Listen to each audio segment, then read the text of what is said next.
I'm the Housing Opportunities Manager for Encore. And as you probably know, this is the session about Affordable Housing Development Fund, single-family homeownership development for Haywood County. So thank you for being here with us. I know most of you were able to attend our previous session about the Affordable Housing Development Fund in Haywood County. And we just wanted to provide some more information to individuals that might be interested in providing single-family homeownership projects to Haywood County. Next slide.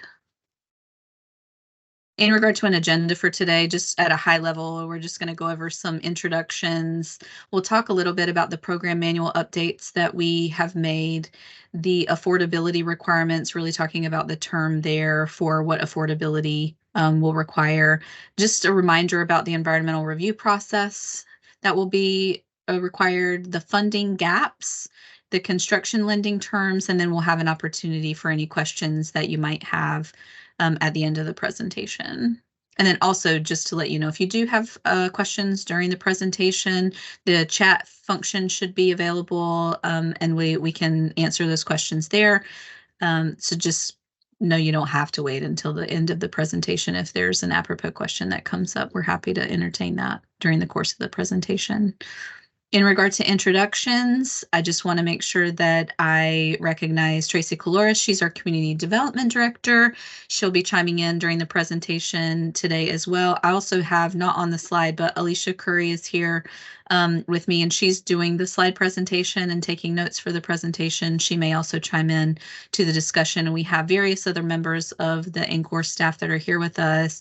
We also have David Francis, who's the Haywood County Economic Development Director, and also does a lot of other things for the county. So he will be talking a little bit too, I think, before the end of the presentation. You have our contact information there. We're very communicative, willing to talk to you about potential projects and things that are going on if you would like for us to do that. And then we'll have more, TA sessions and things as the project applications come nearer in the future. Next slide. Okay, so I'm just going to jump into this slide about program manual updates. Just know that there might be some questions here. They'll be answered a little bit later on in the presentation. Originally, the iteration of the program included some things that we did not feel were best suited for the economic and real estate market in Haywood County. So we wanted to make sure that anybody who had already reviewed the information in the prior program manual was immediately aware about those changes. And then we'll dive into some other things about doing single family development for those that might not be as far along in considering these projects for Haywood County. The first change that will see there is the removal of a sales price limit. So the first version of the manual actually included something that other CDBG DR, which is the block grant disaster recovery money from HUD, requires meeting and not exceeding the Home and Housing Trust Fund homeownership sales price limits. In Haywood County, that limit was only like $261,000, which we know is not amenable to the market that exists there right now. So we've done a lot of research and we've talked to communicated with HUD technical assistance to make sure that that's not something we have to comply with for this program.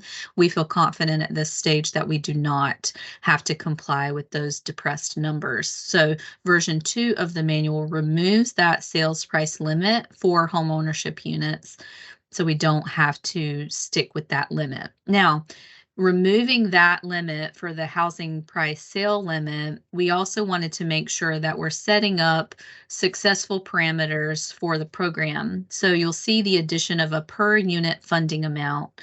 The first version of the manual included that the maximum project amount from Haywood County to any of you that might be successful applicants would still be a $3.5 million project maximum. That has not changed. But there was not a specified maximum subsidy per unit for these homeownership units. So the version 2 of the manual includes a maximum of $300,000 for total funding per unit for the home ownership projects. And I'll talk about that a little bit more, a little bit later on in the presentation. the removal of an appraisal gap for funding. We'll talk about the program funding gaps later as well, but the first version allowed for an after-sale gap financing for the difference between the appraisal price and the development cost, mainly because if you consider the lower number that I told you before, and that you would be capped at selling the homes at $260,000 a unit, then it would appraise for higher than $260,000 a unit. And how is the developer made whole on that transaction? Would have been made whole by an appraisal gap, essentially. But because we're not holding to those thresholds, you do not have to limit your sales price, then it kind of negates the need in most instances to have that appraisal gap available to you. So we've removed that from the program. And I will tell you that hopefully in removing that from the program, we're also encouraging developers and contractors to consider the target market of the low and moderate income populations that we're intending to help with homeownership through this program and designing your projects to meet those needs. We will be providing assistance to those buyers, and I'll talk about that in a few minutes as well. But the structure of the program now makes the appraisal gap not as necessary. So that's the reason that we're removing it from the program. Okay, next slide. Okay, the affordability requirements for the homeownership, so basically the end users of the homes that you would be developing, are 80% and below AMI. So 100% of the homeownership units that are created must be affordable to households earning 80% or less in Haywood County's area of Haywood County's area median income. You can see the chart there, which is based on the number of persons in the household that would be applying for homeownership for that home. So the limits are there, and you can use the link at the bottom if you'd like to see the full data set for other percentages that are in that grouping. But we know through past research that it really is targeting around that 75 to 80% AMI when you're talking about homeownership opportunities in single family homes, just because we want to make the homes affordable to people that can continue to afford them long term, can handle the maintenance, the property taxes, the insurance, and things like that. And the research does support it at that AMI percentage level. Next slide, please. Okay, in regard to the affordability requirements for the term of affordability, HUD sets required affordability periods based on the amount of subsidy that is provided per unit. So this requirement would also be on the home and end user, right? The homeowner that would be in the home, based on the anticipated amount of the affordability subsidy that we would provide to the end homeowner. We're looking at 15 years for the majority of these homes. And you can see the chart that HUD provides for the affordability period there with the different echelons of subsidy provided. And then those affordability periods would be reflected in the loan documents and enforced with a lien on that eligible home buyer. Next slide. Okay, this is really just a reminder for those of you that were in the last session. Even if you're doing single family homeownership development and not multifamily rental development, you will still have to comply with the environmental review processes. And then you have to be careful not to do any choice limiting actions, which some of those are listed at the bottom of this slide.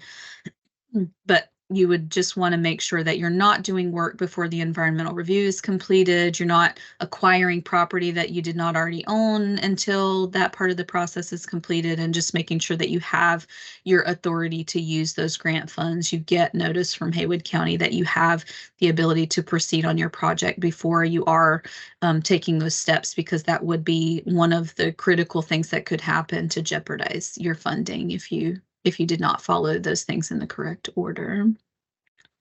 Next slide. All right, so just talking about the funding gaps a little bit. I mentioned this when we were talking about the program manual updates. And so in the prior iteration of the manual, there were actually 3 opportunities for funding gaps. So we've removed the appraisal gap, and you can see now that there are 2 main ways where a gap is provided to help make these deals work. The first one is a financing gap, and essentially this is the subsidy to assist in the developments of the unit construction, right? So you're talking about construction loans, construction financing in the financing gap, and that's why it's called the financing gap, but you can think about it as a construction loan if that makes it easier.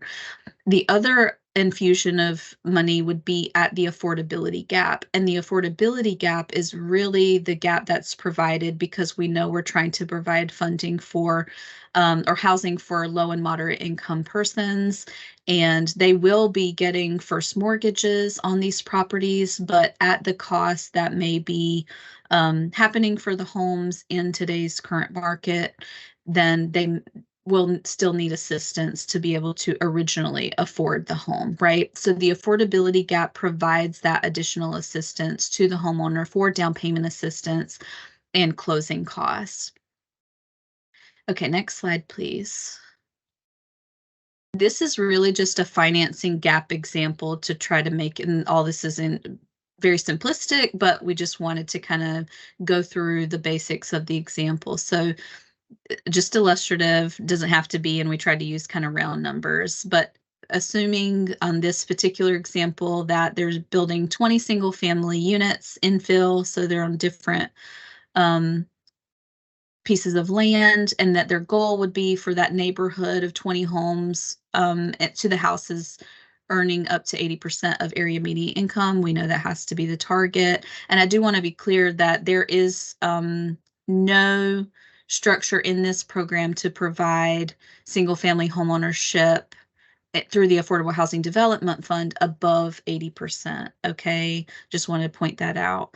And then the developer is looking for favorable construction financing terms. They're looking for their total development cost of $4 million, which would be about $200,000 a unit. They secure $2 million elsewhere, and then they're requesting $2 million for financing through Haywood County to close that gap and to use for construction purposes. And then those funds that were borrowed from Haywood County would be repaid to Haywood County upon the sale of each individual house. Okay, I think we can go to the next slide. In talking about those loan terms, we've talked to Haywood County about that, and then we can talk about some other details if necessary. And David's on the call with us. We've been talking to him and his team about how to make this work for developers that are interested in doing this. So what we're looking at for the construction loan terms or that financing gap would be a 24-month maximum term. Essentially, the interest rate would be at 3%. However, the interest can be forgiven on that first 12-month period if the loan is repaid within the first 12 months. So you can operate at a 0% interest if you can repay the money within the first 12 months. That's obviously to incentivize those people that are ready to do the construction, can get the homes built, get the projects completed, get people into the homes more quickly. So there would be zero payments for the first 12 months, and then in months 13 through 24, the interest payments would be due monthly, and you can see that that would mean that the interest for months 1 through 13 would be due at month 13. So I hope that makes sense there. A $500 application fee, which is actually less than a traditional application fee, but we know we have some pretty public serving goals for this program. So the county has suggested, doing kind of a flat rate application fee for that purpose. And then the county would be in the first lien position during the construction period, which is pretty traditional. Additional terms and conditions can be determined on an individual project basis. So that would be, there will be agreements, right, for these loans with the county. And so that documentation would be included in the agreements that were signed with the individual developers that were awarded. And in regard to construction cost disbursement, this would be based on completion milestones. So when you're doing the vertical construction, you get the flooring done, you get certain milestones completed, then you would be looking at disbursements. And then that could be as frequently as monthly, but it would really just depend on when the milestones are being completed on the different houses that are being built. I just want to take a moment there, and David check in with you and provide you an opportunity to mention anything else about the construction terms if you'd like to add anything. Thank you, Michelle, and I want to thank Tracy and Alicia as well for all the hard work y'all have done on this project. And over time, they've done an outstanding job to bring this exciting project to Haywood County. And then when we've been discussing this, over various meetings, we want to make sure that we are, making sure that it's an easy entry for the contractors to be able to get into this program as well. And so we've taken, we've developed a revolving loan fund, and we've taken some of those cues from that program to make things more accessible for the contractors to be able to do and complete these projects. I think you see there's very favorable terms. We're helping folks with carrying cost like I said, there's a note there with additional terms and conditions. We understand that each project will be different and will be awarded on its own merits. That things are not as a cookie cutter. So we have taken those things into consideration, and we think that we've made a very easy entry, and we look forward to working with y'all. Thank you. Thanks, David. I think that brings up a really great point. So the financing gap is not something that you have to do, but we anticipate that most people probably will, right? That's why you'll be wanting to use the money for your projects. So the construction loan terms here are generally more favorable than some of the other, market-based construction loans that you could get. And then one other thing that I did want to mention, the default position for the money that is being spent through the financing gap through the construction loan would be on a reimbursement basis. So that's the default position with Haywood County, and I just wanted to mention that as well.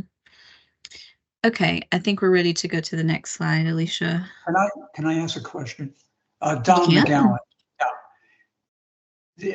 If I understand this right, if they go out and get conventional construction financing to piggyback with the Affordable Housing Fund loan, the housing fund needs to be in a first position? Yeah, I'm going to confirm with David, but yes, that's the request. Yeah. That's correct. Yeah. I think it's going to be very difficult to get conventional financing that would be willing to go into a second position. So just an observation, I think that would be difficult. And Don, don't forget that the award is up to $3.5 million.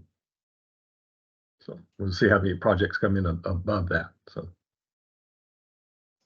Okay, so you don't think there will be a need for conventional financing to participate? We don't know the projects. Okay. And regarding the interest payments, typically, conventionally, if you do a construction loan, there's an interest reserve set up for the developer. Interest is paid out of that interest reserve, which is built into the loan, and then that gets repaid from sales of the units. Okay. I think what I really like is that we're willing to forgive the interest carry within the first 12 months. But typically, the first 12 months is engaged in building the units, and then the sales take place pretty much after that. And what we're requiring, if I understand this right, is that on month 13, the developer is going to have to pay all those interest costs for the first year in month 13. I think that could become a little bit problematic depending upon who we're dealing with. So I'm just giving you some observations regarding some of this.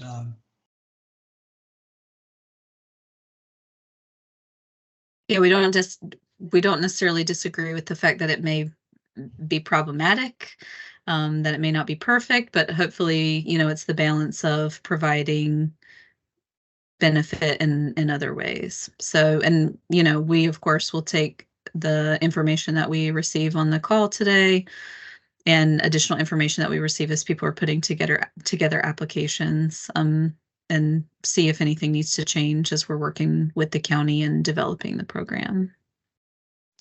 So there's some wiggle room with some of this. So it's not. So the construction loan terms are, the requirements of the county, and the county can structure that program the way they want to within general parameters. I mean, there are certain things that just could not be done based on, the county government and HUD requirements. But as far as, certain parts of the terms could be, have some wiggle room, but right now this is what we're, hoping to move forward with. Okay, thank you. I would just add that we really appreciate the feedback. I know that that the Haywood County team fully intends to make sure that all of the terms and conditions of the construction lending program are set up to meet the needs of the specific projects. So they have the flexibility to accommodate the proposals that come in during the application period based on the needs of the projects and the experience of the applicant.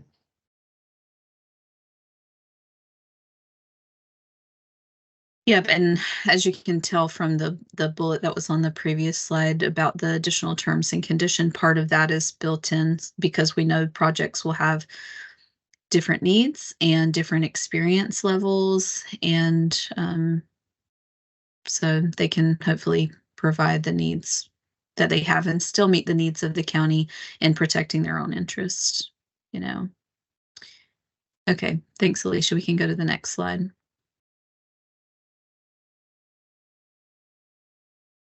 Okay, and again, this is just a very basic example to provide description of the affordability funding gap. So here, the example includes 5 single-family homes that already have utilities in place.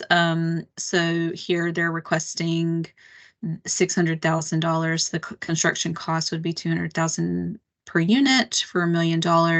You can see if the sales price of one of the homes is $250,000. And then the home buyer is able to obtain a first mortgage for $130,000.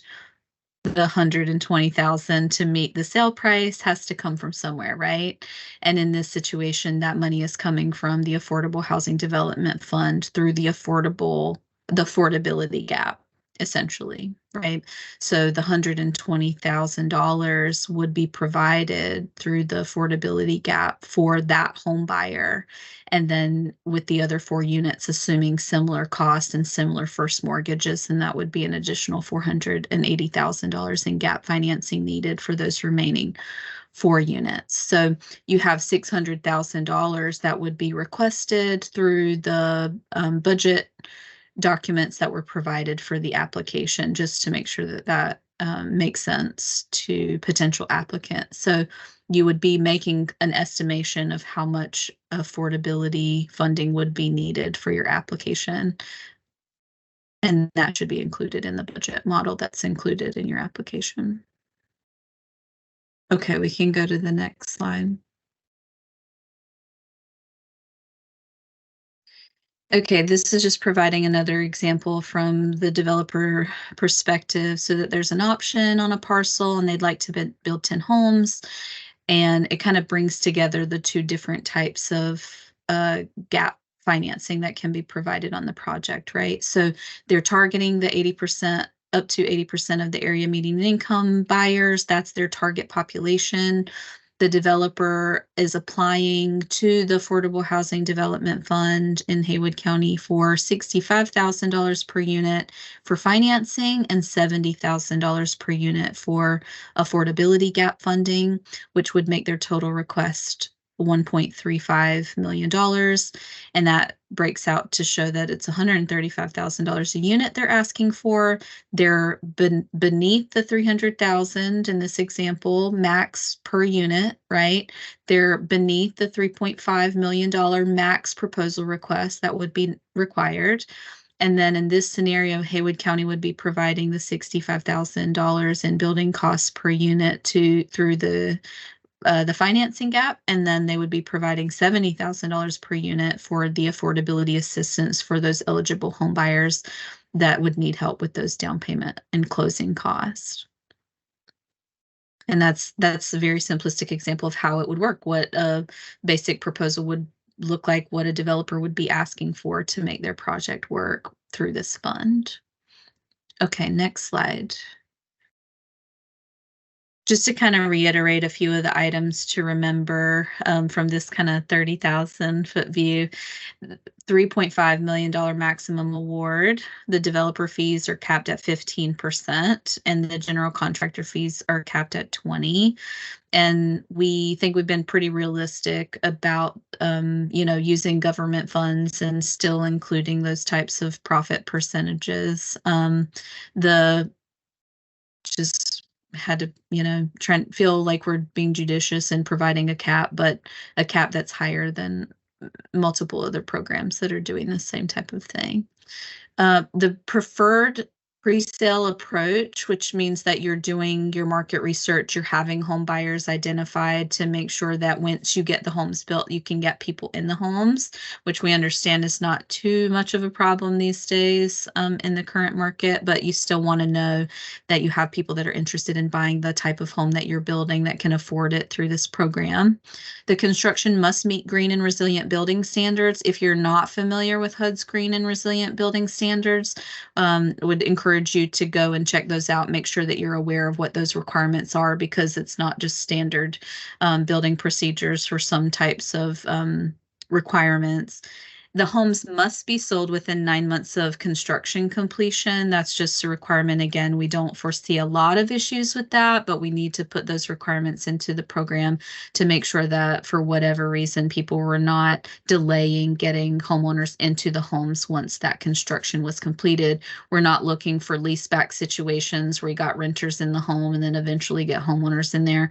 We want the end user homeowner to be in there, the affordability gap to be implemented to the home as soon as feasible. And then the net proceeds on these transactions do not count as program income. Program income is a big deal when you're using CDBG funds in general. So just wanted to make it clear that those net proceeds are not considered program income that would have to be repaid through this program. Okay. And that's a lot of information, but just wanted to provide the overall information for anybody that might be interested in doing this type of single family homeownership development. Trying to look at the chat, I see that we do have a question there. That's a great question, and we appreciate Will Kenny being here with us. He was on our prior presentation, was able to give us some really hearty information about USDA. And we encourage anybody who might be, looking at doing this type of single-family homeownership to be aware of the products that USDA has available for mortgage products.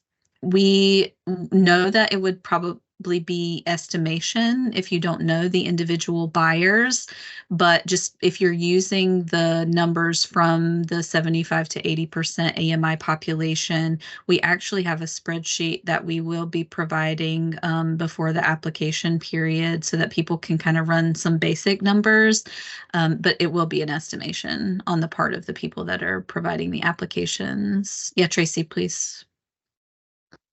Yeah, so I was just going to say that if you look at the level of market interest rates for the time that you think, basically what you think interest rates are going to be at the time the units are coming on the market, you can back solve for the amount of down payment assistance that's necessary by using that 80% AMI number for, family of four or whatever you would think would be purchasing the homes that you're going to be developing. And our target is to have no more than 30% of the household's monthly gross income be going to their principal, interest, taxes, and insurance.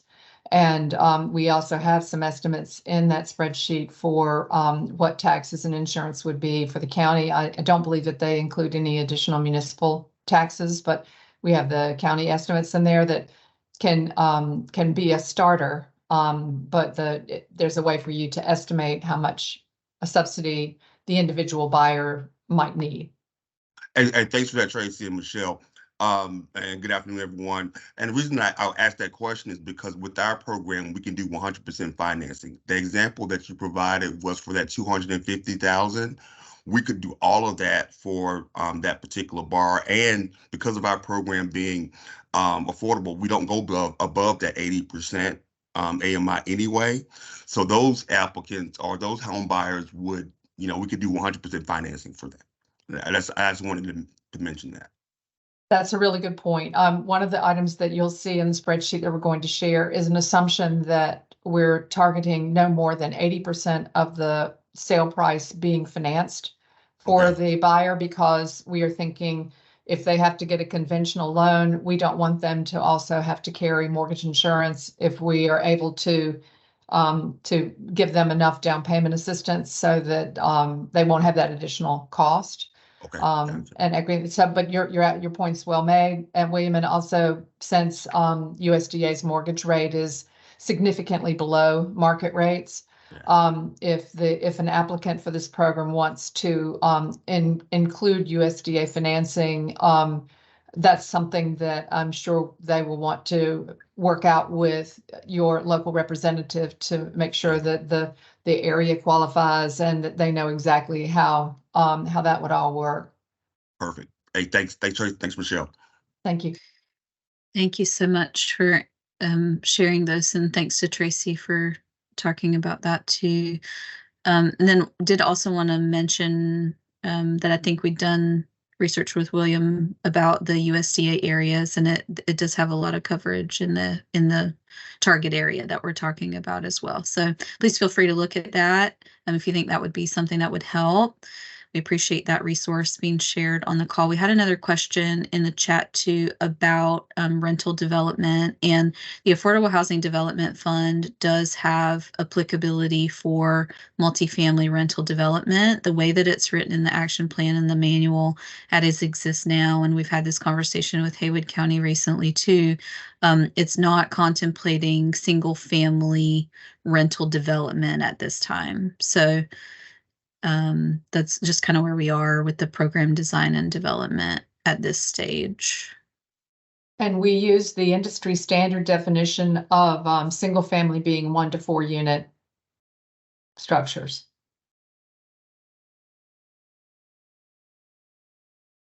Okay, then we have another question about the down payment assistance.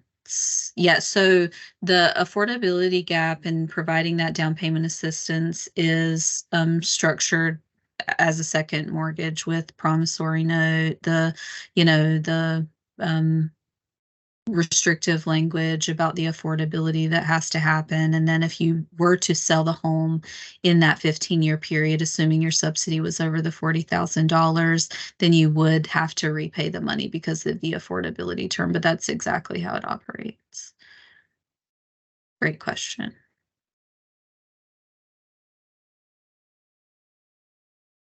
And then I did also, while I'm waiting to see if there are any more questions coming in, when we talk about the $300,000 max per unit, this is kind of enumerated in the example, but just to remind people in the call that includes both of those types. So if you were using $250,000 for one for the financing, then you'd want to use, I should do it the other way around, I guess, $50,000 per unit for the financing, and then $250,000 per unit, right, for the affordability gap. Okay, the multi-unit rental property payback term.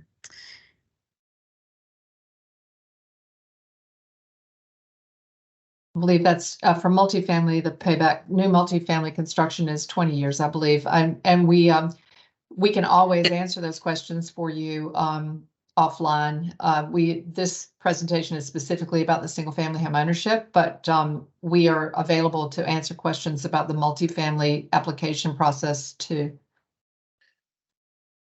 Yeah, so really it's just structured quite differently. So that's the reason we're having a separate conversation actually about the single family homeownership development, because multifamily is much more robust. And a lot of other projects have participated in that, many in regard to the low income tax credit program, but just a lot very different terms. So we can answer that question separately, since it's so different from the single family homeownership development.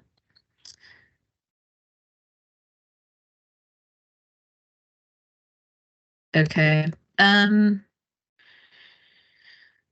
I don't know if that's been contemplated. The question, do you see the question in the chat from Jean Tracy about the maximum loan cost percentage? Yes, if, and Jean, we may need you to unmute and confirm whether I'm interpreting this correctly. So are you saying that of that $300,000 maximum subsidy per unit, is there a limit to how much that can be going for construction financing versus how much is going for the subsidy to the home buyer?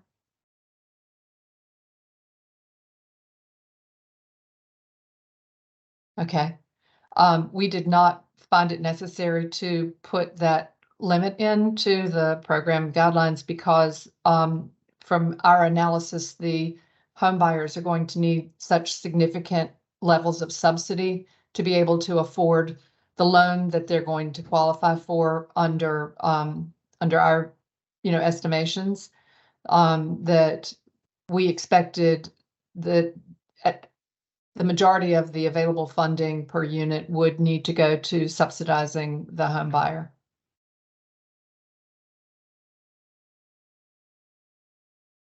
Yeah, I agree with that. And so basically it's just providing that general constraint because we know the affordability gap is going to be so necessary to make the deals work, that would be an automatic limiter of the construction financing side.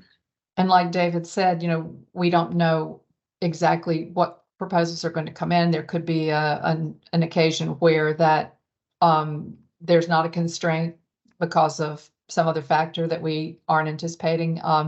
But we're excited to see what kinds of projects come in from the folks in Haywood County with the resources and the knowledge of the local market that you have. How to know that on the front end of the project if we don't have buyers yet? I think Tracy did a good job of kind of describing that before, and we'll provide a spreadsheet, give us some time to make sure that that's in the format that we want it. But to be honest with you, when we worked on the program design and working with Haywood County, that's how we interpreted and that's how we helped put parameters on the program. We did the numbers, right? And you're using some guesstimation there, but you can plug in, we know what the numbers are for 80% AMI income populations. You guys would have to determine like what size of a home, how much are you using to build per square foot, what's going to be, affordable to a person with that income, and then you can come and end up, like Tracy said, backing into the numbers for the estimation. So they may not be 100% accurate, but you have a lot of the variables that you need to work out the equations. Because again, based on the HUD requirements for this program that the state has adopted, we will not be able to have any of these units funded with federal dollars and sold to households that are making more than 80% of area median. So we know that $60,000 for a family of four is the max. And if we just use conventional loan terms, not USDA or any other options, and we wanted to make sure that they didn't incur any kind of private mortgage insurance monthly expense, which can be hundreds of dollars a month, then we end up with them being able to qualify for using that 30% estimator, qualify for a loan of about $200,000. And given what the median house price is in the county, that's why we are thinking that well into the six figures is the amount of subsidy that an individual household, we should expect an individual household to likely need, and to afford the house at the payment that they're going to be able to get under that scenario. And so that's why if you got $300,000 total per unit, and you need $200,000 for down payment assistance, then 200 or 250, then that's going to necessarily limit the amount that's remaining for construction financing. But again, we haven't put together any specific projects, and so we're looking forward to see what you guys do. And then just to kind of mention also that, you know, the $300,000 per unit obviously is operating as a ceiling. So it would just be dependent upon the actual homes and the actual buyers that go into the home. So if it's only 240,000 that was needed on one of the units of transaction, that's the amount of money that would be used. And that's one of the elements that the committee, which is a Haywood County committee, that's going to be evaluating all these applications. They will look at how efficiently the project is using the federal subsidy dollars, and that will be a factor that they will be considering when they are evaluating proposals for award. Which is easy to, you know, be based on like a per unit cost. You know, that's one of the metrics that they can use to compare different projects. We appreciate your thoughtful questions.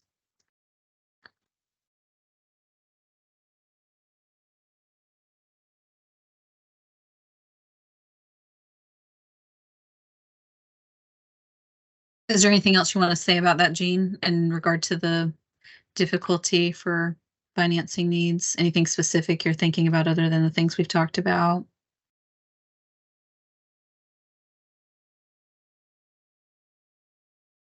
Is that related to the lien position point that Donna brought up earlier?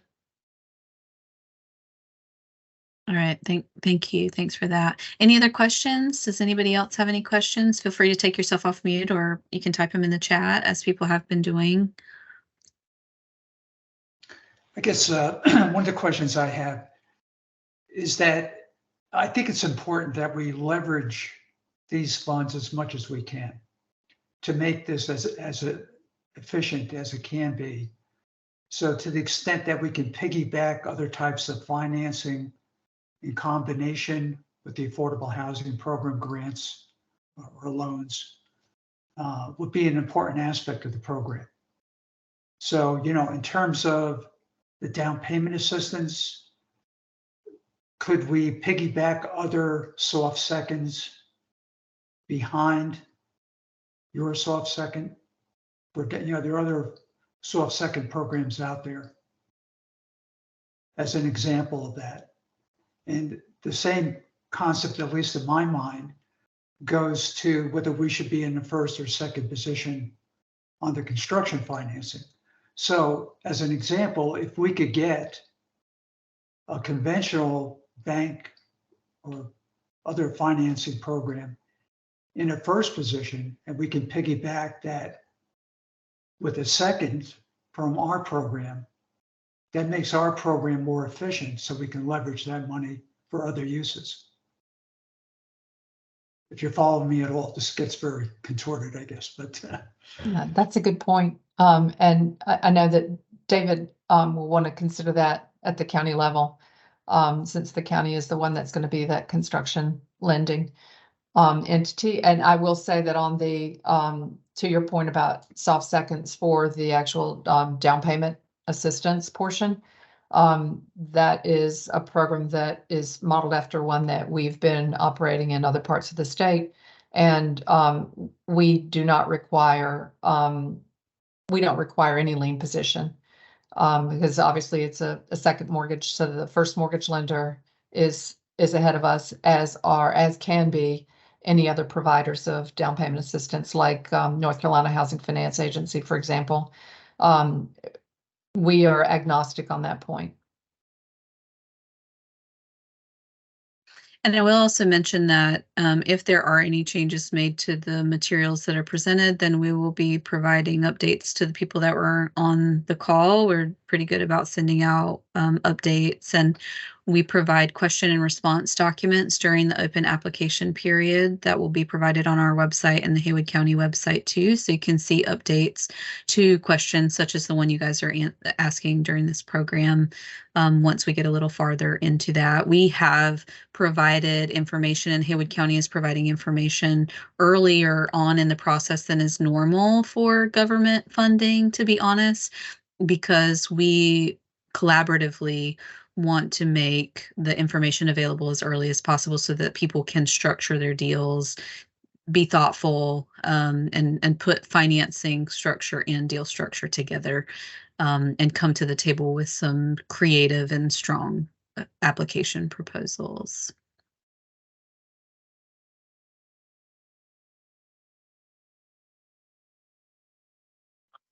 This is David. As people are putting their deals together, they are coming up with issues or scenarios.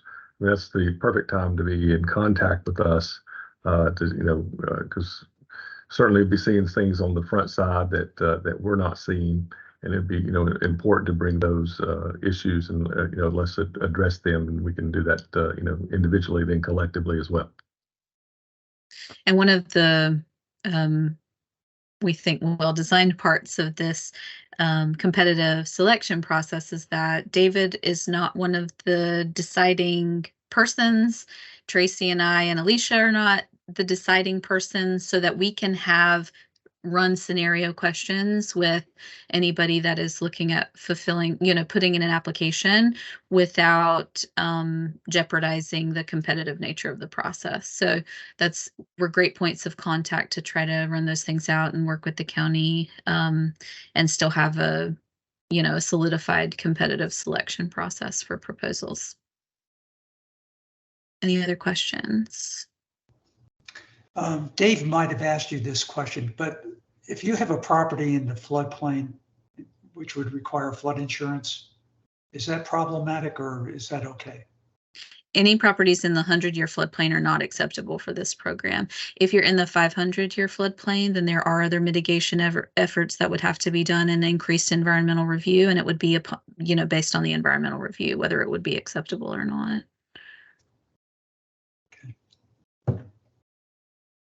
But 100-year floodplain locations are ineligible for this funding. Yep.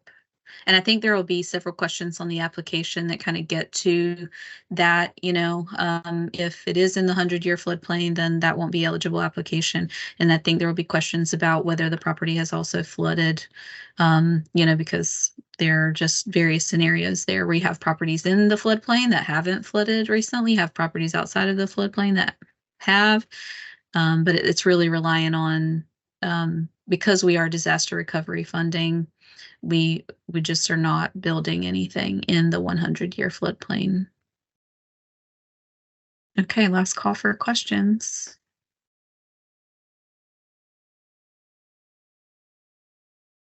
All right, I really appreciate the questions that you guys have asked today. I think you've raised some great points. You've asked some really thoughtful questions, and we appreciate the time that you're taking to come to the table and consider doing a project in Haywood County to help them with the disaster recovery from Tropical Storm Fred. Thank you so much for the time you've spent with us today. We'll send out a link when the recording is ready to those of you that were on the call. We'll provide the slides also, so those will be coming your way. And then if you don't receive the information, or if you have any follow-up questions, then please reach out to us and let us know, and we'll be happy to help answer those questions as they come up. And we look forward to hearing more from you in the future as we work towards application period. So thank you for your interest, and I hope you guys have a great rest of your afternoon.